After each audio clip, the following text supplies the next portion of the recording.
প্রিয় ভাই ও বোনেরা, আপনি এবং আমি কখনোই দুনিয়ার বুকে শয়তানের প্রলোভন থেকে পুরোপুরি মুক্ত হয়ে বাঁচতে পারব না। কারণ হারাম বা নিষিদ্ধ বস্তু সব সময় আমাদের চোখের সামনে আসবে এবং তা সব সময়ই আমাদের হাতছানি দিয়ে ডাকবে।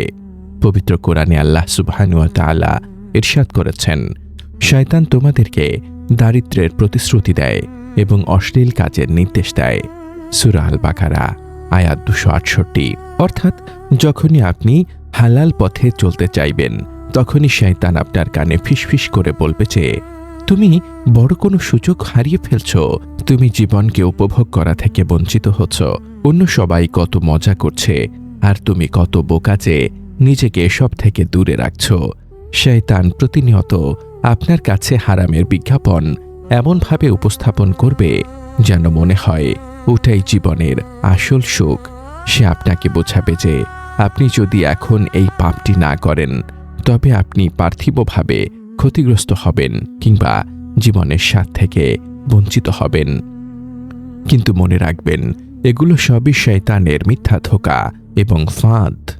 ইসলামী জীবন ব্যবস্থা, আত্মশুদ্ধি এবং সমসাময়িক বিষয়ে বিশুদ্ধ জ্ঞান অর্জন করতে আমাদের ওয়েবসাইট www.umakonth.com ভিজিট করুন এবং আমাদের অফিসিয়াল ফেসবুক পেজ ও ইউটিউব চ্যানেলের সাথে যুক্ত থেকে দ্বীনি পথ চলায় আমাদের সঙ্গী হন। শয়তানের একটি অত্যন্ত শক্তিশালী মনস্তাত্ত্বিক কৌশল হল সে মানুষের আমলগুলোকে তাদের সামনে সুশোভিত করে তোলে। আল্লাহ তাআলা কোরআনে বলেছেন, শয়তান তাদের কাজগুলোকে তাদের দৃষ্টিতে শোভনীয় করে দিয়েছে। সূরা আল আনাম আয়াত 43।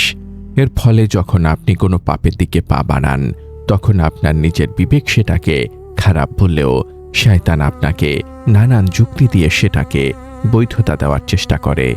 আপনি ভাবতে থাকেন, হ্যাঁ কাজটা খারাপ, কিন্তু আমি তো নামাজও পড়ি, আমি তো আর কাফের হয়ে যাইনি, তাছাড়া এটাই শেষবার, এরপর আর করব না। এভাবেই আপনি নিজেকে মিথ্যা সান্ত্বনা দিতে থাকেন এবং পাপের চক্রে আটকে যান।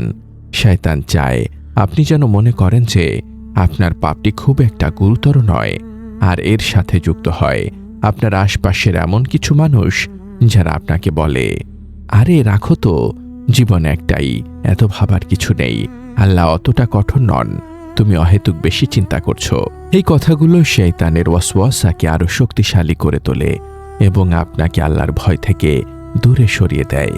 কিন্তু যখন পাপটি হয়ে যায়, যখন সেই সাময়িক উত্তেজনা বা মোহের সময়টুকু কেটে যায়, তখন নেমে আসে ঘোর অন্ধকার এবং তীব্র অনুশোচনা।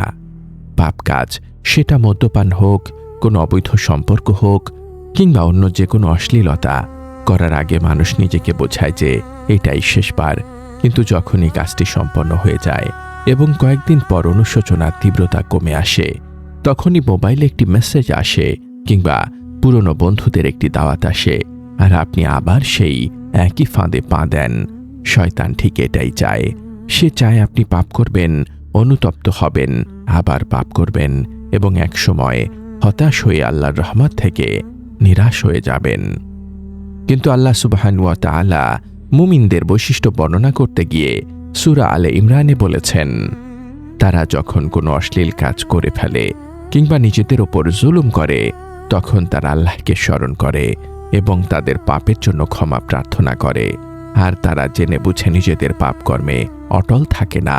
সূরা আলে ইমরান আয়াত 135। অর্থাৎ মুমিন পাপ করতে পারে, কিন্তু সে পাপের ওপর অটল থাকে না বা সেটাকে অভ্যাসে পরিণত করে না। পাপের চক্র ভাঙার জন্য সবচেয়ে বড় শক্তি হলো এই উপলব্ধি যে শয়তান আমাকে ধোঁকা দিচ্ছে এবং আমি আল্লাহর কাছে ফিরে যাব।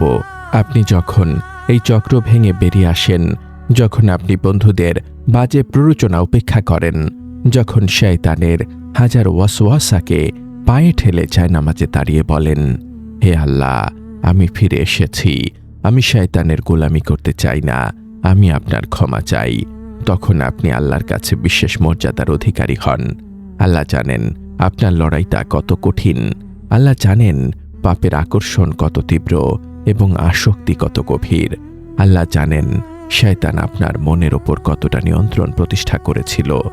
সেই কঠিন নিয়ন্ত্রণ ভেঙে যখন আপনি ফিরে আসেন, তখন আল্লাহর কাছে আপনার মর্যাদা বহু গুণে বেড়ে যায়। কারণ যাদের জন্য পাপ করা কঠিন তাদের চেয়ে যাদের জন্য পাপ করা সহজ, কিন্তু তারা আল্লাহর ভয়ে তা বর্জন করে, তাদের তাকওয়া অনেক বেশি শক্তিশালী।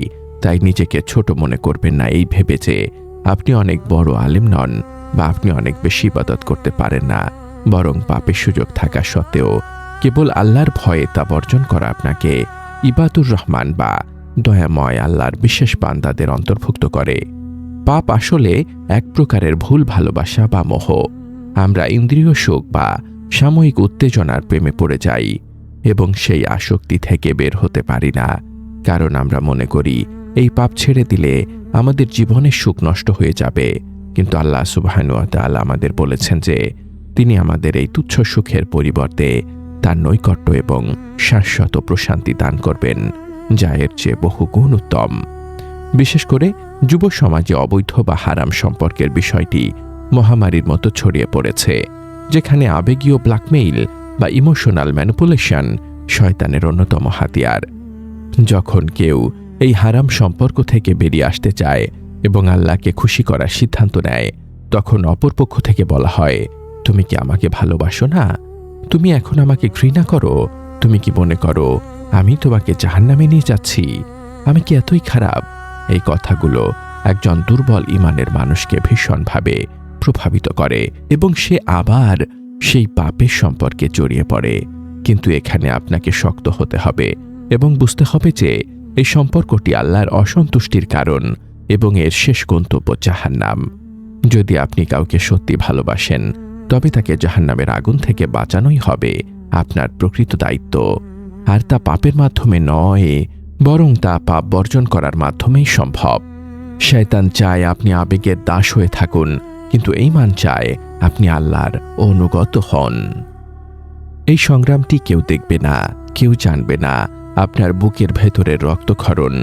কেবল আল্লাহ জানবেন যে আপনি কার জন্য আপনার প্রিয় মানুষটিকে, প্রিয় অভ্যাসটিকে বা প্রিয় বস্তুটিকে ত্যাগ করেছেন। আর এটাই আপনার ইখলাস বা একনিষ্ঠতার প্রমাণ। সূরা আল ফুরকানে আল্লাহ তাআলা তার প্রিয় বান্দাদের বা ইবাদুর রহমানের গুণাবলী বর্ণনা করেছেন, যা আমাদের জন্য অত্যন্ত গুরুত্বপূর্ণ। আল্লাহ বলেছেন, এবং যখন তারা ব্যয় করে তখন তারা অপব্যয় করে না এবং কার্পণ্য করে না, বরং তারা উভয়ের মধ্যবর্তী পন্থা অবলম্বন করে। সূরা আল ফুরকান আয়াত ৬৭। আজকের যুগে আমরা দেখি মানুষ প্রয়োজনের অতিরিক্ত খরচ করতে ভালোবাসে, ব্র্যান্ডের পেছনে দৌড়ায়, অহেতুক পণ্য কেনে যা তাদের আদতে কোনো প্রয়োজন নেই।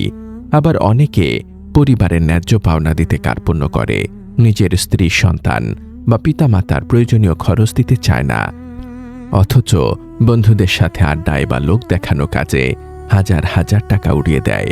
আল্লাহ বলছেন তার প্রিয় বান্দারা এমন নয়, তারা ব্যয়ের ক্ষেত্রে ভারসাম্য বজায় রাখে, তারা কৃপণও নয় আবার অপব্যয়কারীও নয়। এই বিষয়টি কেন গুরুত্বপূর্ণ?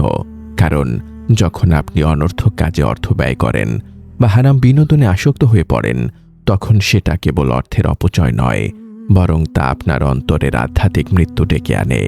আপনার সন্তানকে হয়তো আপনি দামি বাইক বা গ্যাজেট কিনে দিচ্ছেন যা তার প্রয়োজন নেই এবং যা তাকে ধ্বংসের দিকে ঠেলে দিচ্ছে, অথচ আপনি মনে করছেন আপনি তাকে ভালোবাসেন। এটা আসলে ভালোবাসা নয়, বরং ধ্বংসের আয়োজন। তাই মুমিনের প্রতিটি খরচ হবে আল্লাহর সন্তুষ্টির উদ্দেশ্যে এবং ভারসাম্যপূর্ণ। এরপর আল্লাহ তাআলা সূরা আল ফুরকানে 3টি বড় পাপের কথা উল্লেখ করেছেন, যা থেকে ইবাদুর রহমান নিজেদের মুক্ত রাখে। আল্লাহ বলেছেন, এবং তারা আল্লাহর সাথে অন্য কোনো উপাস্যকে ডাকে না। আল্লাহ যার হত্যা অবৈধ করেছেন সঙ্গত কারণ ছাড়া তাকে হত্যা করে না, এবং তারা ব্যভিচার করে না। সূরা আল ফুরকান আয়াত ৬৮। এখানে শিরক, হত্যা এবং জিনা বা ব্যভিচার এই 3টি মহাপাপকে একসাথে উল্লেখ করা হয়েছে। শিরক হলো আল্লাহর অধিকার ক্ষুণ্ণ করা, হত্যা হলো মানুষের জীবনের অধিকার হরণ করা, আর জিনা হলো পারিবারিক ও সামাজিক পবিত্রতা নষ্ট করা। জাহেলি যুগে এই 3টি পাপ ছিল নিত্য নৈমিত্তিক ব্যাপার, আর বর্তমান আধুনিক জাহেলিয়াতের যুগেও আমরা দেখছি এই পাপগুলো কিভাবে সমাজের রন্ধ্রে রন্ধ্রে প্রবেশ করেছে। শিরক এখন মডার্ন মোড়কে আমাদের চিন্তায় ঢুকে গেছে। মানুষ হত্যা এখন ডালভাত হয়ে গেছে, আর ব্যভিচার বা অবৈধ সম্পর্ককে ব্যক্তি স্বাধীনতা বা লিভ ইন নামে বৈধতা দেওয়ার চেষ্টা চলছে। কিন্তু আল্লাহর প্রিয় বান্দারা এই স্রোতে গা ভাসায় না। তারা জানে এই কাজগুলোর শাস্তি অত্যন্ত ভয়াবহ। আল্লাহ হুঁশিয়ারি দিয়ে বলেছেন, যে এ কাজ করবে সে শাস্তির সম্মুখীন হবে। কিয়ামতের দিন তার শাস্তি দ্বিগুণ করা হবে এবং সে সেখানে লাঞ্ছিত অবস্থায় চিরকাল থাকবে। সূরা আল ফুরকান আয়াত ৬৮-৬৯। এই আয়াতগুলো শুনলে যে কোনো মুমিনের অন্তর কেঁপে ওঠার কথা, বিশেষ করে যারা অতীতে না জেনে বা আবেগের বশবর্তী হয়ে এই পাপগুলোতে জড়িয়ে পড়েছিল। তাদের জন্য এটি এক চরম আতঙ্কের বিষয় হতে পারে যে, তাহলে কি আমাদের আর কোনো উপায় নেই? আমরা কি ধ্বংস হয়ে গেছি? ঠিক এই হতাশার মুহূর্তেই আল্লাহ সুবহানাহু ওয়া তাআলা তার অসীম করুণার ভাণ্ডার খুলে দিয়েছেন এবং কুরআনের অন্যতম আশাব্যঞ্জক আয়াতটি নাজিল করেছেন। আল্লাহ বলেন, তবে তারা ছাড়া যারা তওবা করেছে, ঈমান এনেছে এবং সৎকর্ম করেছে, আল্লাহ তাদের পাপগুলোকে পুণ্য দ্বারা পরিবর্তন করে দেবেন, আর আল্লাহ পরম ক্ষমাশীল, পরম দয়ালু। সূরা আল ফুরকান আয়াত ৭০। সুবহানাল্লাহ। ভালো করে লক্ষ্য করুন, আল্লাহ এখানে শুধু ক্ষমা করার কথা বলেননি, বরং তিনি বলেছেন আল্লাহ তাদের পেছনের গুনাহগুলোকে সওয়াব বা নেকিতে পাল্টে দেবেন। এটি আল্লাহর রহমতের এক অবিশ্বাস্য ঘোষণা। যারা সত্যিকার অর্থে লজ্জিত হয়ে, অনুতপ্ত হয়ে শিরক, হত্যা বা জিনার মতো জঘন্য পাপ থেকেও ফিরে আসবে এবং ভবিষ্যতে আর তা না করার দৃঢ় প্রতিজ্ঞা করবে, আল্লাহ তাদের অতীতের সেই পাহাড় সম পাপগুলোকে পাহাড় সম নেকিতে রূপান্তর করে দেবেন। এর কারণ হলো, যখন একজন মানুষ পাপ করার সুযোগ ও ক্ষমতা থাকা সত্ত্বেও কেবল আল্লাহর ভয়ে সেই পাপ থেকে নিজেকে বিরত রাখে এবং অতীতের অন্যায়ের জন্য প্রতিনিয়ত অনুশোচনায় দগ্ধ হয়, তখন সেই মানবিক সংগ্রাম ও তাকওয়ার কারণে আল্লাহ তার আমলনামার পুরো সমীকরণটাই বদলে দেন। আপনার অতীতের যে পাপগুলো আপনাকে জাহান্নামের দিকে টানছিল, তাওবার পর সেই পাপের স্মৃতিগুলোই আপনাকে আল্লাহর আরও কাছে নিয়ে যায়। কারণ যখনই আপনার সেই পাপের কথা মনে পড়ে, আপনি লজ্জিত হন এবং আস্তাগফিরুল্লাহ পড়েন। এভাবে শয়তানের চক্রান্ত তার নিজের বিরুদ্ধেই বুমেরাং হয়ে ফিরে আসে। তাই প্রিয় ভাই ও বোন, শয়তান যদি আপনাকে বলে যে তোমার অনেক দেরি হয়ে গেছে, তুমি অনেক বড় পাপী, তোমার আর ফিরে আসার পথ নেই, তবে তাকে বিশ্বাস করবেন না। কারণ আল্লাহ আপনাকে ডাকছেন, আল্লাহ আপনার তওবার অপেক্ষায় আছেন। আপনি যদি আজই এই মুহূর্তেই সত্যিকারের তওবা বা তাওবাতুন নাসুহা করতে পারেন, তবে আপনার পেছনের সমস্ত অন্ধকার জীবন আলোকোজ্জ্বল ভবিষ্যতে রূপান্তরিত হতে পারে। আপনি আল্লাহর কাছে এতটাই প্রিয় হয়ে উঠতে পারেন যে আল্লাহ আপনার নাম ইবাদুর রহমানের তালিকায় লিখে দেবেন। আমাদের উচিত শয়তানের দেখানো দারিদ্র আর হতাশার ভয়কে তুচ্ছ করে আল্লাহর ওয়াদাকৃত ক্ষমা ও অনুগ্রহের দিকে দৌড়ানো। কারণ দিন শেষে আমরা সবাই মানুষ, আমাদের ভুল হবেই, কিন্তু শ্রেষ্ঠ মানুষ তো তারাই যারা ভুলের পর ভুলের ওপর অটল থাকে না, বরং অশ্রুসিক্ত চোখে রবের দিকে ফিরে আসে। আসুন আমরা মহান রবের কাছে প্রার্থনা করি, হে আল্লাহ, আপনি আমাদের শয়তানের সব ধরনের প্ররোচনা ও ওয়াসওয়াসা থেকে হেফাজত করুন। আমাদের দ্বারা হয়ে যাওয়া ছোট বড় সকল গুনাহ মাফ করে দিন এবং আমাদের আপনার সেই প্রিয় বান্দা বা ইবাদুর রহমানদের অন্তর্ভুক্ত করুন, যাদের পাপ রাশিকে আপনি পুণ্য দিয়ে বদলে দেবেন। আমিন। ইসলামী ইতিহাস, সিরাত এবং জীবন ঘনিষ্ঠ এমন আরও ভিডিও পেতে আমাদের ইউটিউব চ্যানেলটি সাবস্ক্রাইব করুন এবং আমাদের ফেসবুক পেজ লাইক দিয়ে অ্যাক্টিভ থাকুন। আপনার একটি শেয়ার হয়তো অন্য কারো হেদায়াতের ওসিলা হতে পারে। জাযাকুমুল্লাহ খাইরান।